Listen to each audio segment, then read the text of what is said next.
खाना खाया आपने? न, जी सर।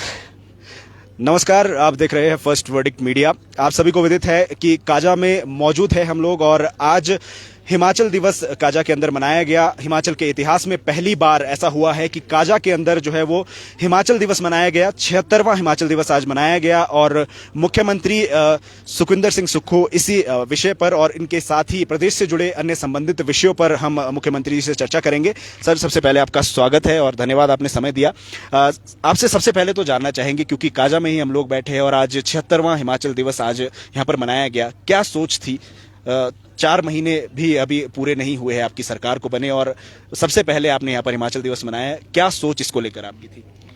देखिए, जो स्पीति वैली है और उसका हेडक्वार्टर काजा है, तो स्पीति वैली के लोग जब भी देश पर विपदा पड़ी हमेशा हिंदुस्तान और भारत के लोगों के साथ कंधे से कंधा मिलाकर खड़े हुए। हमने सोचा कि एक ऐसा प्रदेश जिसने हमेशा देश की एकता और अखंडता के लिए अपनी कुर्बानी देने के लिए तैयार रहे थे लोग, उनके बीच देश की आज़ादी के 75 वर्ष बाद 76वां हिमाचल दिवस स्पीति वैली के काजा हेडक्वार्टर में बनाया जाए। इस दृष्टि से वहाँ के जनजाति लोगों से मिला जाए और वहाँ की समस्याओं से को समझा जा सके। हमारे विधायक, चीफ सेक्रेटरी महोदय, हमारे प्रिंसिपल सेक्रेटरी, सब लोग यहाँ आए। सब लोगों ने यहाँ 2 दिन रहकर यहाँ की समस्याओं को भी देखा और जो हमारे अब योजना आगे आने वाले वक्त में आएगी वो एक परमानेंट सॉल्यूशंस के तौर पर आएगी, ये नहीं कि टेम्परेरी तौर पर आएगी। उनकी समस्याओं का भी निपटारा किया जा सके और पहला अपनी सरकार का हम ये हिमाचल दिवस है वो काजा में मनाएं, इस दृष्टि से भी सोचा गया। सर, थोड़ा पॉजिटिव नोट पर हम ले जाना चाहेंगे इंटरव्यू को। अगर बात करें, आपने सरकार में आते ही, आपने कुर्सी संभालते ही सुखाश्रय कोष की स्थापना की और ये मानवीय कार्य है। इसमें हम कहेंगे कि जो भी अन्य राजनीतिक दल है उन्होंने भी आपका समर्थन दिया। अमूमन जो पॉलिटिशियंस है वो राजनीतिक फैसले लेते हैं, ये मानवता का फैसला लिया गया है और अपने आप में बड़ी बात है। चिल्ड्रन ऑफ स्टेट का दर्जा जो है वो जितने भी अनाथ बच्चे हैं प्रदेश के उनको दिया गया है। इसके पीछे क्या सोच थी कि मुख्यमंत्री बनते ही आपने सबसे पहला फैसला ये लिया? देखिए, हमारे समाज कई वर्गों से बना होता है। उसमें सरकारी कर्मचारी अधिकारी अपनी बात रखने के लिए प्लेटफॉर्म है, पत्रकार बंधुओं को अपनी बात रखने का प्लेटफॉर्म है, पंचायत प्रधान लोगों को अपनी बात रखने का प्लेटफॉर्म है, विधायकों को अपनी बात रखने का प्लेटफॉर्म है। लेकिन एक समाज का एक ऐसा वंचित वर्ग जिसने अपनी माता को खो दिया, अपने पिता को खो दिया, उसके पास ऐसा कोई प्लेटफॉर्म नहीं था। उस दृष्टिकोण से मैंने देखा और मैं बालिका आश्रम जाके महसूस किया कि कल को इन्होंने उस शिक्षा प्राप्त करनी होगी तो किसी की दया दृष्टि पर निर्भर रहेंगे। अब कोई अनाथ बच्चा, कोई धनवान व्यक्ति कहता है कि चलो इस बच्चे को मैं पढ़ा देता हूँ, तो उसकी दया दृष्टि पर निर्भर रहेगा। मैंने कहा, जो बच्चा अपनी माता को खो चुका है, पिता को खो चुका है, वो दया पर क्यों पड़े? उसका जिम्मेवारी सरकार उठाए और सरकार ही माता और सरकार ही पिता के कंसेप्ट को हमने डेवलप किया और हिंदुस्तान का पहला अधिकार उन अनाथ बच्चों को हमारी सरकार ने दिया, जिसमें उनको उस शिक्षा के लिए सरकार पैसा देगी, हॉस्टल के लिए सरकार पैसा देगी। आपके क्या कहते, जब वो 4,000 रुपया उस शिक्षा प्राप्त अनाथ बच्चों को पॉकेट मनी हर महीने सरकार देगी, साल में एक बार घूमने की सुविधा सरकार देगी बाई ईयर, और 3 स्टार होटल में रहने की सुविधा भी सरकार देगी। तो वो किसी की दया पर नहीं है। आज उनको अधिकार मिल गया, वो कल में कोर्ट में भी जाके बोल सकते कि सरकार हमारे को हमारी पढ़ाई का खर्चा दे। नहीं तो क्या होता है कि मैं भी अपने किसी बच्चे को पढ़ा दूं मुख्यमंत्री होने के नाते कि मैं भी 2 बच्चों की फीस दे रहा हूं, तो दया भाव हो गया। मैं उनकी दया भाव नहीं, उनके स्वाभिमान को जिंदा रखना चाहता हूं, उनके सम्मान को जिंदा रखना चाहता हूं, इसलिए मैंने उनको 6,000 अनाथ बच्चों को ये अधिकार दिया। एक छोटा सा डाउट है सर, अनाथ बच्चे कई आश्रमों में रहते हैं, कई ऐसे भी अनाथ बच्चे हैं जो या तो अपने किसी रिश्तेदार के पास रह रहे हैं, क्या वो बच्चे भी इसके अंडर आएंगे, सुखाश्रय कोष के अंदर आएंगे? देखिए, आपने बहुत अच्छी बात पूछी, क्योंकि ये कंफ्यूजन नहीं रहना चाहिए। एक तो अनाथ आश्रम में पढ़ने वाले अनाथ बच्चे हैं, एक वो बच्चे जो अपने रिश्तेदारों के पास, मामों के पास, चाचों के पास, और कोई स्वाभिमान से अपने आप भी रह रहे हैं, उन सभी बच्चों के लिए है। उसकी अभी हमारी गाइडलाइंस अभी हमारी बन रही है, रूल्स बन रहे हैं, उसके बाद वो एसडीएम के माध्यम से अप्लाई करेंगे, उनका अधिकार शुरू हो जाएगा। तो जो इतने भी हिमाचल में अनाथ बच्चे हैं जिन्होंने अपनी माता को खो दिया, अपने पिता को खो दिया, उसका सारा खर्चा 27 साल तक सरकार उठाएगी। तो जिन लोगों को भी ये डाउट था कि केवल आश्रम में रहने वाले जो बच्चे हैं वो सुखाश्रय कोष के अंदर आएंगे, तो ऐसा नहीं है, सभी जो अनाथ बच्चे हैं वो सुखाश्रय कोष के अंदर आएंगे। सर अब थोड़ा मैं इसको और क्लैरिटी, हिमाचल प्रदेश के जो भी अनाथ बच्चे किसी गांव में रहते हैं, अपने रिश्तेदार के पास रहते हैं, चाचा जी के पास रहते हैं, मामा जी के पास रहते हैं, बुआ जी के पास रहते हैं, या कोई गांव का किसी और आदमी, गांव का कोई और आदमी भी उसका पालक है, तो वो सब बच्चे इस मुख्यमंत्री सुखाश्रय कोष के तहत आएंगे। चलिए सर, अब कर्मचारियों की तरफ को मैं जाना चाहूंगा। आपने हाल ही में जो आखिरी कैबिनेट इससे पहले की है उसमें एसओपीज जारी कर दी है। आज आपने कर्मचारियों को एक और तोहफा दिया है, 3% डीए बढ़ा दिया है, अब 34% उनका डीए हो गया है। इसी के साथ हम बात करें, प्रदेश में देनदारियां बहुत है, कर्ज बहुत है, आप लगातार मंचों से ये बात कहते भी रहे हैं। 10,000 करोड़ का पिछला डीए जो है वो पेंडिंग है कर्मचारियों का। हम यहाँ पर ये भी बात कहें, हालांकि आपने जो है वो जैसे वाटर सेस जैसे टैक्सेस लगाए हैं, और इसके साथ ही बात करें तो आपने एक्सरसाइज पॉलिसी में भी बदलाव किए, उसको लेकर भी जो है वो आय के साधन बढ़ाए जा रहे हैं, लेकिन कहीं ना कहीं वो अपने आप में अभी बहुत कम है। तो ऐसे में आगे के लिए क्या रोड मैप रहेगा, क्योंकि एक बहुत बड़ा कर्जा प्रदेश के ऊपर है। आपने आज भी कहा है कि करीब 92 से 93 हजार के बीच में प्रति बच्चे के ऊपर कर्जा है।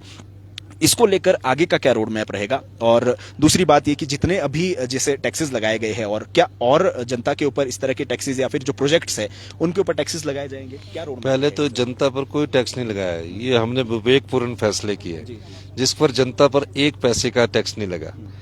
हमने बोला कि हमारे 172 हाइड्रो प्रोजेक्ट है, हाइड्रो प्रोजेक्ट वाले 1000 गुना प्रॉफिट लेते हैं। हमने बोला कि उनसे कुछ आय की जाए, इस दृष्टि से हमने वाटर सेस लगाया, जो हाइड्रो प्रोजेक्ट 172 है। फिर हमने अपनी नीति में बदलाव किया। पहले शराब के जो ठेके होते थे वो रिन्यू कर दिए जाते थे 10% बढ़ाकर।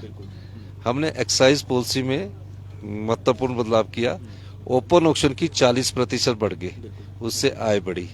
अब आय के और स्रोत कैसे बढ़ने, इस दृष्टि से हमारी सरकार कार्य कर रही है। हमने कहा है कि हम 4 साल में अपनी अर्थव्यवस्था को पटड़ी पर लाएंगे, और आप तो यंग आदमी हैं, 10 साल में हिमाचल प्रदेश हिंदुस्तान का सबसे अमीर राज्य होगा। ये आने वाले समय का है, आप देखेंगे। सर, किस तरह का रोड मैप रहेगा अगर मोटा मोटे तौर पर हम यहाँ पर देखें तो? आप मेरी बजट को अगर आराम से स्टडी करेंगे, पूरे बजट को पढ़ेंगे, तो 40 साल में लीक से हटकर हमने ऐसा बजट प्रस्तुत किया है जो हिमाचल प्रदेश को आत्मनिर्भर और हिमाचल प्रदेश को अपने पैरों पर खड़ा होने के लिए दृष्टिकोण जो हमारा इस बजट में है उसको दर्शाया गया। और इसमें कोई दो राय नहीं है कि हम अपनी प्राकृतिक संसाधनों का दोहन करेंगे। पर्यटन के रूप में हम बड़ी अग्रेसिवली आगे आने जा रहे हैं। हर डिस्ट्रिक्ट हेडक्वार्टर को, और आज तो मैंने यहाँ भी घोषणा कर दी कि हेलीपोर्ट हमारा जो है स्पीति वैली में भी बनेगा। तो हम पर्यटन की दृष्टि से बड़ा अग्रेसिव जाने वाले हैं, और हम ग्रीन हाइड्रोजन और ग्रीन अमोनिया के क्षेत्र में आगे जाने वाले हैं। जो हमारे पावर प्रोजेक्ट है उनको हम समय से पहले पूरा करने जा रहे हैं, और हम अभी नीतियों में परिवर्तन कर रहे हैं। नीतियों में परिवर्तन से कुछ विरोध जरूर होगा, लेकिन हिमाचल आत्मनिर्भर की दिशा में आगे बढ़ेगा, ये मेरा कहना है। ग्रीन कॉरिडोर की स्थापना करने की आपने बात कही, बजट में आपने इसका प्रावधान जो है किया है। ग्रीन कॉरिडोर को लेकर लगातार भाजपा ये कह रही है कि जो सोलर पैनल्स है वो एक रिन्यूएबल एनर्जी का सोर्स नहीं है, केवल हाइड्रो ही रिन्यूएबल एनर्जी का सोर्स है। जो पैनल लगेंगे आज से 15 से 20 साल तक की उनकी वैलिडिटी रहती है, उसके बाद जब उनको डिस्पोज करने की बात आएगी, किस तरह से डिस्पोज किए जाएंगे? ग्रीन हाइड्रोजन तो सोलर एनर्जी अलग चीज है, ग्रीन हाइड्रोजन अलग। सोलर एनर्जी के बारे में सवाल कर रहा हूँ सर। सोलर एनर्जी नहीं, वो कोई नहीं है, वो उसकी अच्छी उम्र होती है, काफी हमारे हमीरपुर में लगे, और युवाओं को रोजगार मिलेगा उससे। जिसके घर में 4 बीघा है वो लगाए और 15 लाख साल का कमाए, उसकी नीति लेकर आ रहे हैं। और उसमें हम 40% सब्सिडी देंगे, इतनी हैवी सब्सिडी किसी प्रदेश ने नहीं दी। उस दिशा में हमारी सरकार बढ़ रही है। आप देखना आने वाले समय में हम उसको धरातल पर लाएंगे और परिवर्तन भी करेंगे। सर, आप लगातार मंचों से कह रहे हैं कि मैं भी कांगड़ा जिला से संबंध रखता हूं, आपने ये बात कही है। कांगड़ा की बात की जाए, आपने उसको पर्यटन की राजधानी बनाने की घोषणा की है, और इसके साथ ही अगर बात की जाए तो इस पर राजनीतिक बयान भी काफी आए हैं कि पहले भी दूसरी राजधानी बनाने की बात की गई थी, लेकिन उस पर बहुत ज्यादा कार्य नहीं हुआ। केवल 6 दिन के लिए वहां पर सत्र चलता है, जब तक सेटल होने की बात आती है तब तक सरकार वापस आ जाती है। और इसको लेकर अभी कांगड़ा के अंदर ये भी बात चल रही है कि मंत्री पद नहीं दिए गए हैं, केवल एक मंत्री पूरे कांगड़ा के अंदर दिया गया है। 10 सीटें कांगड़ा से जीतकर आई, वहीं शिमला से केवल 7 सीटें जीतकर आई और 3 मंत्री पद उसमें दे दिए गए। तो सर, कांगड़ा क्या अपेक्षा करे कि कब तक उनको क्या मंत्री पद दिया जाएगा, या किस तरह से कांगड़ा के साथ आगे? देखिए, एक मैं आपको बड़ा स्पष्ट बताऊं, मुख्यमंत्री हिमाचल प्रदेश की जनता का होता है। विधायक जो होते हैं वो अपने विधानसभा क्षेत्र के होते हैं, ठीक है, और मंत्री के मंडल में जो सदस्य होते हैं वो हिमाचल की जनता के होते हैं। ये कुछ राजनीतिक जो बातें होती है वो ठीक है कि उनकी बातें होती है, लेकिन मेरा ये मानना है कि हम सभी हिमाचल की जनता के हैं। कांगड़ा की जनता भी जानती है और आम हिमाचली जनता भी जानती है कि हमने विकास को प्राथमिकता देनी है, और जब राजनीतिक फैसले की जरूरत होती है उसमें हम राजनीतिक फैसला करते हैं।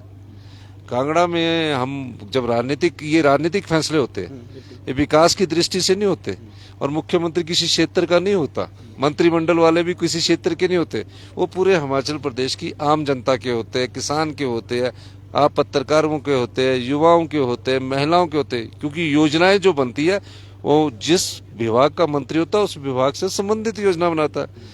ये ठीक है कि राजनीतिक दृष्टिकोण रखते हुए कई बार ये सवाल पत्रकार बंधु जो हमारे साथी मंत्री नहीं बनते हैं ना, वो उठाते हैं ताकि उनको याद करवा दिया जाए कि भाई हम भी बैठे हैं। अच्छी बात है, अच्छी बात है कि याद करवाने के लिए वो अच्छी बात होती कि किसी प्रेस वाले को फोन कर दिया कि यार पूछ लेना कि ऐसे है। तो इसलिए कभी भी ना क्षेत्रवाद होता है ना भेदभाव होता है। जब समय आता है, समय और परिस्थितियों के हिसाब से फैसले किए जाते हैं। आने वाले वक्त में जब भी मंत्रिमंडल का गठन होगा आपको बता दिया जाएगा, और सभी जिलों को उचित प्रतिनिधित्व मिलेगा। मतलब कांगड़ा को मंत्री मिल सकते हैं, आप ये कहना चाह रहे हैं? बिल्कुल मिल सकते हैं, क्यों नहीं मिलेंगे यार जी। सर, इसलिए नहीं मिलेंगे, इसलिए मिलेंगे कि काम करने वाले भी चाहिए। जी सर, कांगड़ा की हम बात कर रहे हैं। कांगड़ा में एक गांव है गरली परागपुर।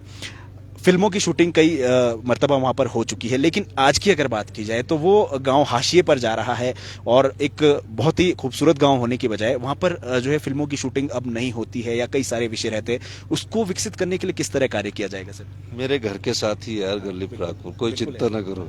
तो सब फिल्मों की शूटिंग तो फिल्म और जो उसका डायरेक्टर होता है वो तय करता है।